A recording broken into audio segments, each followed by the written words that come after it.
Bonjour à tous, ici Marina, votre ergothérapeute et professeure de yoga. Donc dans cette vidéo, on va aborder 3 faits intéressants sur la marche. Et donc là, vraiment, on va parler de la mécanique de la marche, de vraiment qu'est-ce qui se passe dans notre corps. Là, le but de cette vidéo, ce n'est pas de parler des bienfaits de la marche. Je vais pas vous dire, ah oui, marcher 2 heures par jour, ça va transformer votre santé et tout, même si c'est vrai aussi, mais bon, c'est pas l'objectif de cette vidéo. Donc, on va embarquer tout de suite dans le vif du sujet. Donc, la première chose, est-ce que vous saviez que quand vous marchez, vos bras participent aussi à la marche? Et oui, c'est pas que vos jambes. On pourrait avoir l'impression que, on ne marche qu'avec nos jambes, mais non.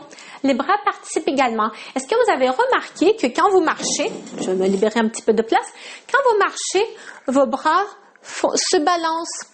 Donc, normalement, quand vous faites le pas en avant avec, mettons, votre jambe droite, votre bras droit gauche va s'amener un peu vers l'avant. Et l'inverse, en diagonale. OK? Là, en ce moment, j'exagère un petit peu le mouvement pour que vous puissiez mieux voir. Mais si on marche sans nécessairement juste là, blabla, on pense à notre vie, à des fleurs et je sais pas trop à quoi. Mais c'est ça qui va se passer. Nos bras vont légèrement se balancer. On peut avoir tendance à penser que ce mouvement est juste très passif dans le sens où c'est juste le mouvement, parce qu'on bouge, un peu comme le vent qui fait bouger les feuilles. Ok, mais non, c'est pas tout à fait ça. C'est vraiment une partie du cerveau qui est responsable. Ça s'appelle les noyaux caudaux, qui sont responsables de ces mouvements accessoires, ce qu'on appelle. Donc, le mouvement des bras, ça fait partie des mouvements accessoires à la marche et il joue un rôle quand même assez important dans la marche. Okay? Au point où il y a certaines personnes qui vont avoir un manque de coordination de la marche, qui vont présenter un patron de marche pas optimal, mais il y a les personnes, parfois on va observer trop de mouvements, les personnes qui vont marcher, mais ils vont balancer leurs bras comme des soldats, ok? Donc vraiment, ça va être une très grande amplitude. Ça, c'est le signe qu'il y a quelque chose qui cloche au niveau du patron de la marche. Également, les personnes qui vont marcher sans bouger les bras, qui vont marcher comme ça. Ça aussi, ça a l'air un peu bizarre. C'est pas très naturel, un peu comme des robots. Ça aussi, ça indique qu'au niveau de la marche, il y a un manque de coordination.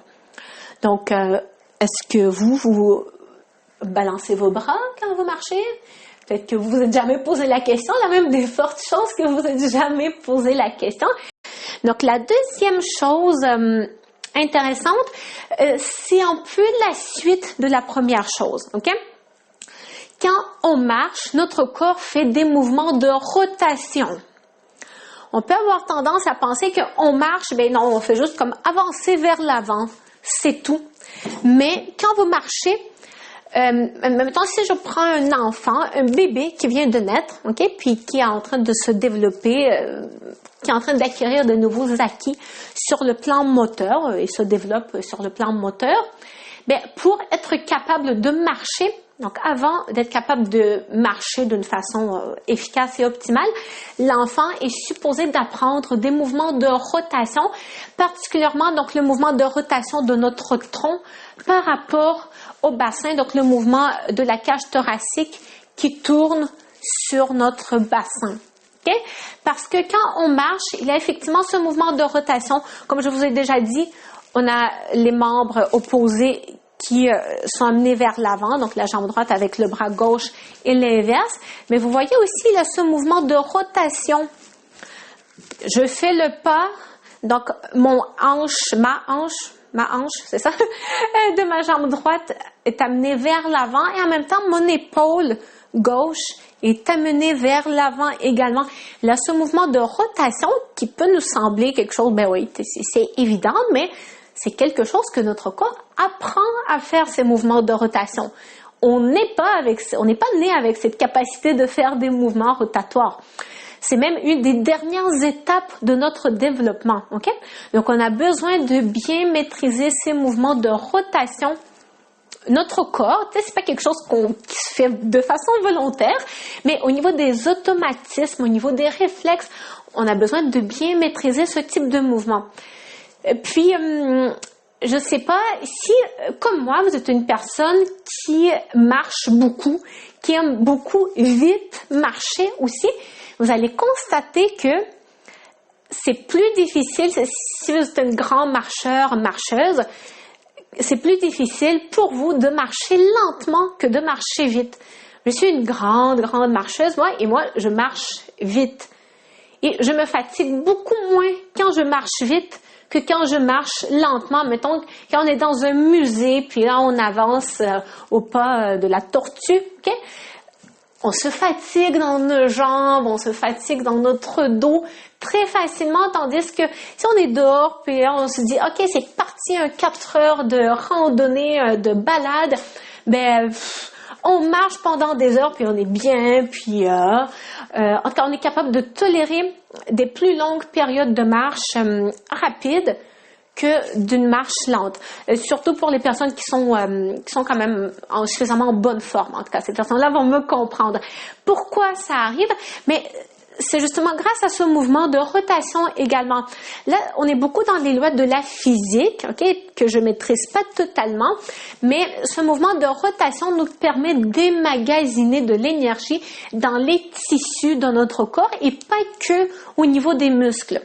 Donc, quand on fait ce mouvement de rotation, quand on marche, en gros, vous voyez, mettons, je suis là, ici, c'est que mon épaule qui est en arrière, puis ma jambe qui est derrière, ce mouvement les tissus qui s'étirent en quelque sorte. Vous voyez ici, donc mon épaule se rapproche de la hanche, mon épaule gauche se rapproche de ma hanche droite, les tissus se raccourcissent, tandis que ici, ils sont en train de s'étirer.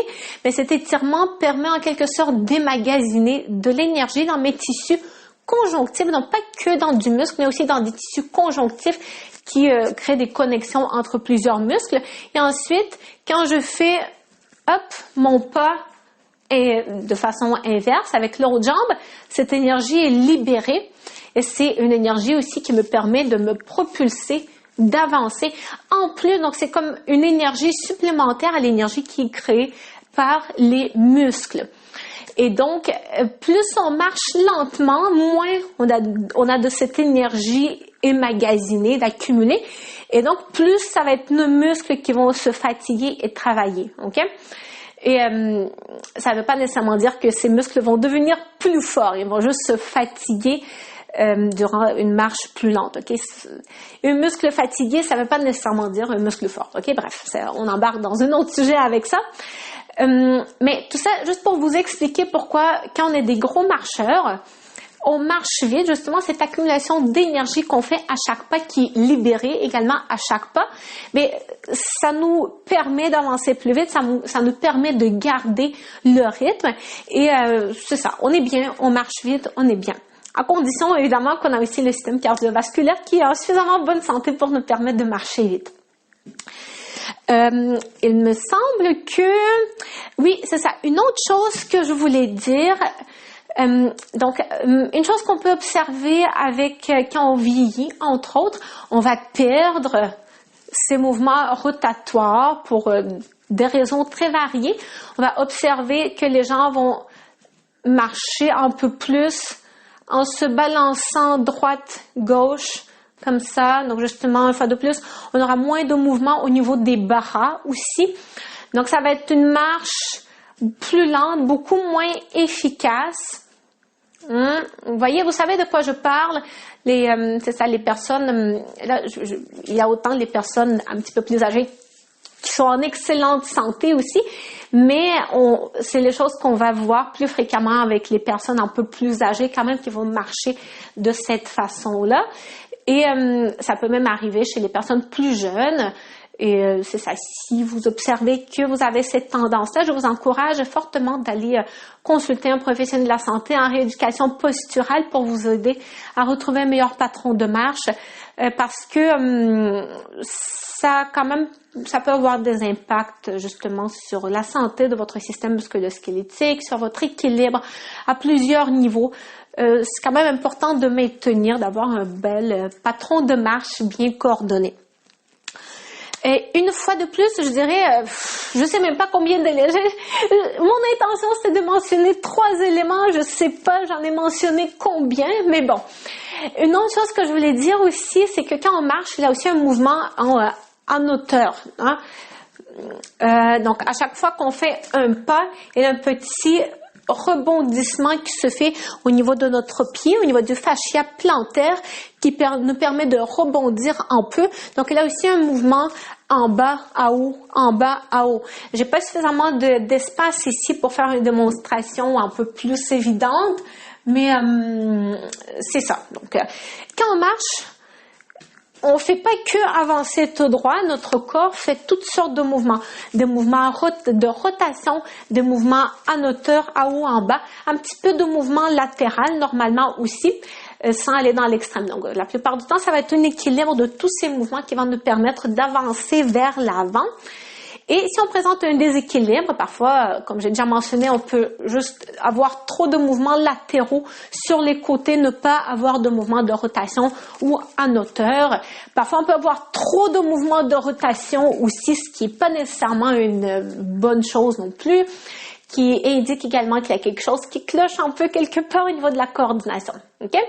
Donc, il y a quelques éléments intéressants à observer peut-être dans votre démarche à vous ou la démarche, vous savez, moi, parfois, je m'amuse juste dehors, je regarde les gens, j'observe leur posture, et puis, j'ai des passe-temps de fou, hein? On s'amuse. Bref, je vais terminer avec ça, ma vidéo. N'oubliez pas de vous abonner à ma chaîne YouTube, à ma page Facebook et visiter mon site internet avec un paquet d'informations pertinentes, gratuites et payantes. Je vous souhaite des gros bisous à tout le monde et une très belle journée ou soirée ou nuit, peu importe à quelle heure vous regardez la vidéo et à la prochaine.